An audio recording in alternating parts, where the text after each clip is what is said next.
వేదావినాశినం నిత్యం య ఏనమజమవ్యయం కథం స పురుషః పార్థ కం ఘాతయతి హంతికం.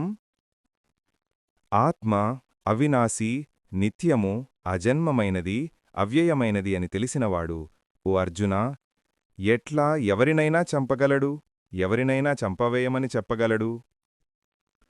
ఆత్మ ఎప్పటికీ నశించదు, జన్మించదు, మారదు అన్న జ్ఞానమున్నవాడికి హింసాభావము ఉండదు. ఎందుకంటే ఆత్మను ఎవరూ చంపలేరు, అది మరణించదు. దాన్ని ఎవరూ కత్తితో కోయలేరు, అగ్నితో కాల్చలేరు, నీటితో తడపలేరు, గాలితో ఎండబెట్టలేరు.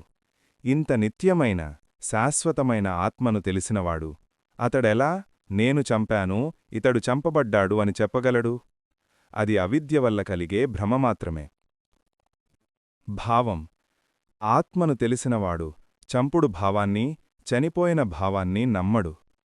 చంపేది శరీరం మాత్రమే, ఆత్మను ఎవరూ హనించలేరు. జ్ఞానదృష్టితో చూస్తే యుద్ధంలో హింస లేదు, అది కర్తవ్యం మాత్రమే. కాబట్టి అర్జునా, నీ కర్తవ్యాన్ని యోగబుద్ధితో చెయ్యి.